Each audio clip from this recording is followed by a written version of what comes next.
श्री नितेंद्र सिंह राठौड़ जी। माननीय सभापति महोदय,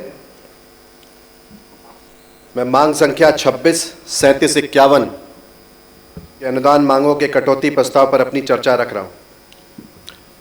माननीय सभापति महोदय, पर्यटन ऐसा विभाग है जिससे सांस्कृतिक आदान प्रदान, रोजगार के अवसर, ऐतिहासिक स्थलों के संरक्षण आदि में मदद मिलती है और साथ ही इससे इतिहास को समझने का मौका मिलता है।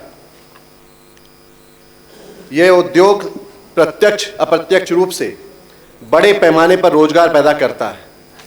अगर हम होटल में बात करें तो होटलों में तमाम कर्मचारी इसमें काम करते हैं, गाइड्स बनते हैं, ट्रैवल एजेंसीज काम करती हैं, सोवेनियर शॉप्स होती हैं, इन सब को काम करने का अवसर मिलता है और तमाम लोगों को अपनी दुकानदारी करने का, इससे संबंधित लोगों को अवसर मिलता है।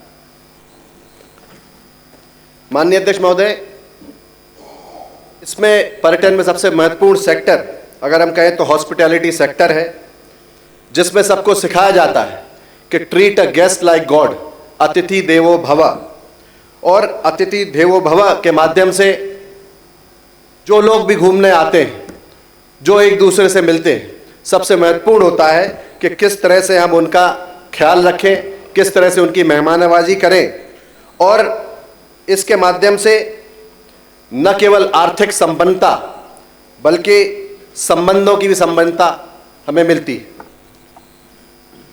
सभापति महोदय, आज जरूरत है पर्यटन को बढ़ावा देने की, जिसके लिए महत्वपूर्ण है कि हमारा बुनियादी ढांचा जैसे सड़क, स्वच्छता, सुरक्षा सुनिश्चित करने की, स्थानीय संस्कृति व ग्रामीण पर्यटन के विकास पर ध्यान केंद्रित करना आवश्यक है।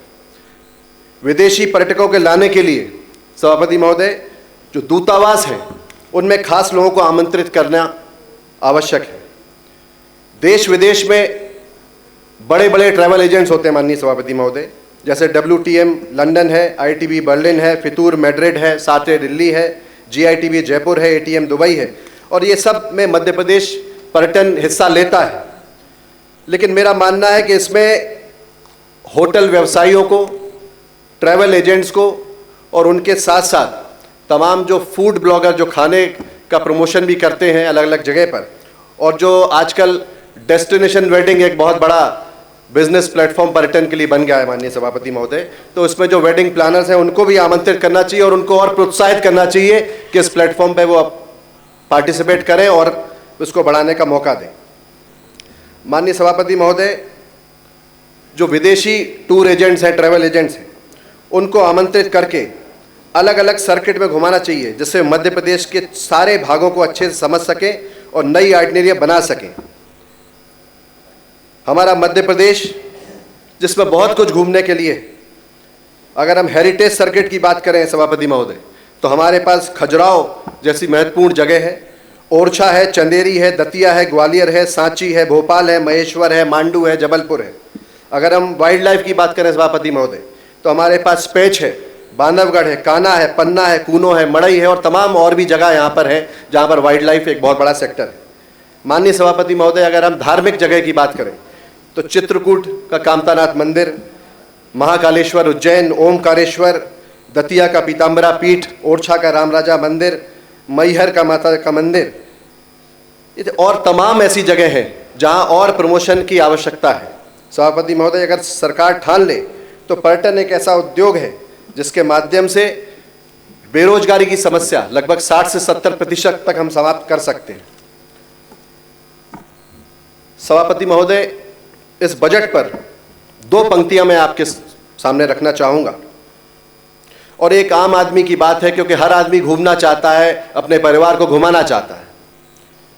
हसरतें बहुत हैं कि बादलों के पार जाएं, हसरतें बहुत हैं कि बादलों के पार जाएं, मगर जेब के सिक्के कहते हैं कि घर वापस आएं। माननीय सभापति महोदय, सरकार हर वर्ष पर्यटन वृद्धि के दावे करती है, लेकिन प्रश्न यह है कि पिछले वित्तीय वर्ष में पर्यटन विभाग को जितनी राशि आवंटित हुई उसका कितना प्रतिशत खर्च हुआ, कितने नए होटल्स, होम स्टे पंजीकृत हुए, पर्यटन से प्रत्यक्ष और अप्रत्यक्ष रोजगार में कितनी वृद्धि हुई। यदि बजट बढ़ रहा है लेकिन रोजगार के आंकड़े स्थिर हैं तो ये चिंता का विषय है सभापति महोदय। क्या पर्यटन बजट का बड़ा हिस्सा केवल प्रचार प्रसार और इवेंट मैनेजमेंट में खर्च हो रहा है? क्या कारण है कि पर्यटन विभाग अपना पूरा बजट उपयोग नहीं कर पा रहा है? बजट भाषण में तो राशि बढ़ा देते हो, लेकिन उसका उपयोग पूरा नहीं होता। सभापति महोदय, पर्यटक किसी भी राज्य में आते हैं तो वो देखते हैं कि वहाँ कानून व्यवस्था कैसी है। मध्य प्रदेश की कानून व्यवस्था जब तक सुचारू नहीं होगी, अच्छी नहीं होगी, तब तक पर्यटक और ज़्यादा नहीं बढ़ सकते। सभापति महोदय, पिछले बजट में हम सब ने देखा कि राम वन गमन पथ यात्रा के लिए 30 करोड़ रुपए और श्री कृष्ण पथ यात्रा के लिए 10 करोड़ का प्रावधान था, लेकिन आज राम वन पथ गमन और कृष्ण पथ का क्या हुआ, ये सरकार को स्पष्ट करना चाहिए। सभापति महोदय, पर्यटन, संस्कृति और धार्मिक न्यास के लिए लगभग 1610 करोड़ का प्रावधान किया गया है, जो पिछले वर्ष 133 करोड़ रुपया अधिक है। लेकिन प्रश्न यह है कि यह वृद्धि वास्तविक विकास में कितनी दिखाई दे रही है। सरकार के अनुसार वर्ष 2024 में लगभग 13 करोड़ से अधिक पर्यटक प्रदेश में आए, जिनमें से लगभग 10 करोड़ से अधिक धार्मिक स्थलों पर गए। यह एक बड़ा अवसर है, लेकिन मैं सरकार से पूछना चाहता हूँ कि पर्यटन से प्रत्यक्ष और अप्रत्यक्ष कितने रोजगार सृजित हुए? क्या इन पर्यटकों से स्थानीय अर्थव्यवस्था में वास्तविक आय वृद्धि हुई? पर्यटन बजट का कितना हिस्सा आधारभूत संरचना, सड़क, शौचालय, सुरक्षा, गाइड प्रशिक्षण पर खर्च हुआ और कितना प्रचार प्रसार पर? यदि 13 करोड़ पर्यटक आए और ग्रामीण क्षेत्र में बेरोजगारी बनी हुई है, तो मॉडल पर पुनर्विचार जरूरी है। सभापति महोदय, माननीय सभापति महोदय, सिंहस्थ आ रहा है और हम सब स्वागत करते हैं। सिंहस्थ 2028 के लिए 2005 करोड़ का प्रावधान किया गया है, जो इन विभागों के वार्षिक बजट से भी अधिक है। यह आयोजन महत्वपूर्ण है, लेकिन प्रश्न यह भी है कि क्या यह खर्च स्थायी संरचना में निवेश है या अस्थायी आयोजन प्रबंधन में? आयोजन के बाद परिसंपत्तियों का उपयोग कैसे होगा?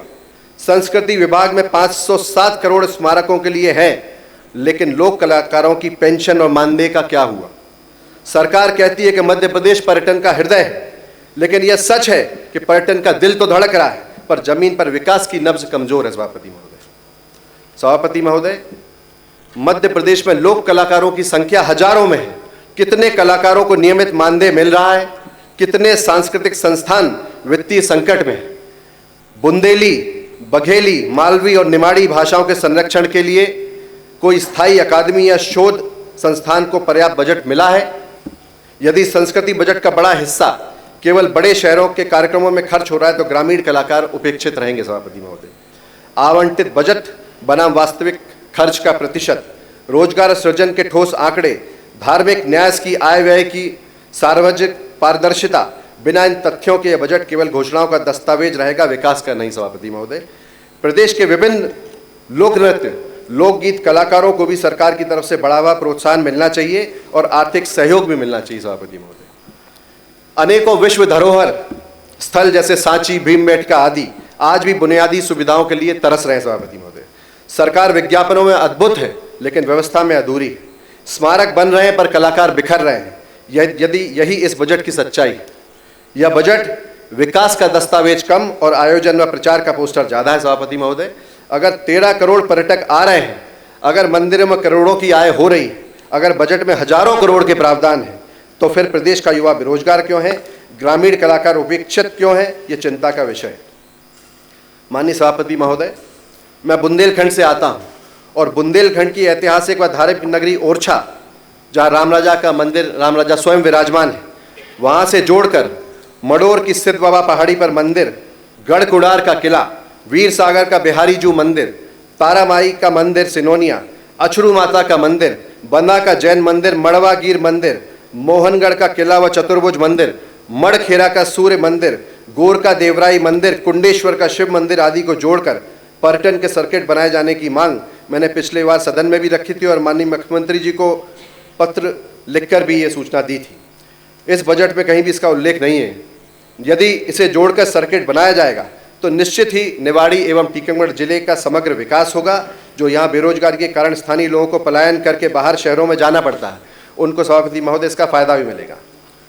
सभापति महोदय, हमारे यहाँ बहुत ही खूबसूरत चंदेलकालीन तालाब है, खास तौर पे जिला निवाड़ी में वीर सागर तालाब और जिला टीकमगढ़ में नदनवारा तालाब। ये दोनों ही तालाब बहुत सुंदर हैं और जल क्रीड़ा के लिए उपयुक्त भी हैं। मैं माननीय मंत्री से भी चाहूँगा कि मैंने पत्र के माध्यम से भी उनको सूचित किया है इस पर निश्चित रूप से सरकार ध्यान दे। साथ ही ओरछा के समीप राधापुर बागन लाड़पुरा गांव है, जहां कई होम स्टे संचालित हैं, और लाड़पुरा में तो बहुत पहले से फूलों की खेती भी होती है सभापति महोदय। मैं चाहता हूं कि सरकार इन्हें भी प्रोत्साहित करे और इन लोगों को भी आगे मार्गदर्शन दे। साथ ही सभापति महोदय, 2020 में जब माननीय कमलनाथ जी मुख्यमंत्री थे, तब ओरछा में एक नमस्ते ओरछा कार्यक्रम का आयोजन हुआ था, जिससे ओरछा का नाम पूरे विश्व में प्रसिद्ध हुआ था। कई बड़े संगीतकार क्लासिकल और वेस्टर्न उस कार्यक्रम में परफॉर्म किए थे। निश्चित ही मैं माननीय मुख्यमंत्री जी से और माननीय मंत्री जी से चाहूँगा ऐसे इस तरह के कार्यक्रम ओरछा में आगे भी कराए जाए, जिससे न केवल ओरछा बल्कि पूरे क्षेत्र का समग्र विकास हो और लोगों को रोजगार भी मिल सके। एक सुझाव, 2 मिनट में बात खत्म होगी माननीय सभापति महोदय। एक सुझाव और भी है, और ये बहुत गंभीर विषय है माननीय सभापति महोदय, और माननीय मंत्री जी को भी मैं अवगत कराना चाहता हूँ कि इस वक्त ऐतिहासिक इमारतें व पुराने धार्मिक मंदिरों में जीर्णोद्धार में उनके पुरातात्विक स्वरूप के साथ जो छेड़छाड़ की जा रही, उदाहरण के तौर पर राम राजा मंदिर की ये कई बात वहाँ पे आती है कि पुराने जो मंदिर है उसके प्लास्टर को उखाड़ा जा रहा है। कहीं ना कहीं ये हमारे जो पुरातात्विक महत्व है उसको नहीं बढ़ना चाहिए। इस पर सरकार को ध्यान देना चाहिए और संबंधित अधिकारियों को इस बात के लिए कहना भी चाहिए कि उसके साथ कोई छेड़छाड़ नहीं हो। साथ ही मैं कहना चाहता हूँ सभापति महोदय कि ओरछा जो बुंदेलखंड का द्वार है और स्वयं राम राजा वहाँ विराजमान है, अगर पर्यटक दिल्ली आगरा से होते हुए आते हैं तो ओरछा से आगे खजुराहो की तरफ जाते हैं, सवाई माधोपुर उदयपुर कोटा से आते हैं तो भी यहीं से होकर जाते हैं। मेरा कहना है कि तमाम जगह राजस्थान का उदयपुर, कोटा, सवाई माधोपुर, जयपुर और इसको जोड़कर अलग पर्यटन के सर्किट यहाँ पर बनाए जाएंगे तो निश्चित ही पूरे बुंदेलखंड को इसका फ़ायदा होगा और आगे बघेलखंड तक वो रोड जाती है, सभी जगह को इसका फ़ायदा मिलेगा। साथ ही सरकार से अंत में एक मांग है कि पर्यटन विभाग की जो नीति बनाई जाती है, मेरा माननीय मंत्री जी से भी आग्रह है कि इसकी जब नीति बनाई जाती है तो हर क्षेत्र, चाहे मध्य प्रदेश का कोई भी क्षेत्र हो, वहाँ पे चाहे होटल व्यवसायी हो या वहाँ के ट्रैवल एजेंट्स हो जो इस विभाग इसमें महत्वपूर्ण रोल निभाते हैं, भूमिका निभाते हैं, उनके साथ भी उनके भी सुझाव ले जाने चाहिए, जिससे जो नीति बनाई जाए तो हम उसमें बेहतर तरीके से हर सेक्टर में, हर क्षेत्र में काम कर सकें। साथ ही साथ माननीय शिवराज जी ने 2023 में घोषणा भी की थी माननीय सभापति महोदय कि ओरछा में राम राजा की नगरी से जोड़कर जो तारामाई का मंदिर है सिनोनिया में, वहाँ तक के लिए रोपवे की घोषणा की गई थी, उस पर भी पुनर्विचार किया जाए और रोपवे वहाँ पर चालू की जाए, जिससे वहाँ पे जो पर्यटक आते हैं उन सबको फ़ायदा मिले। आपने मुझे बोलने का अवसर दिया सभापति महोदय, आपका बहुत बहुत धन्यवाद। बहुत बहुत धन्यवाद नितिन सिंह जी।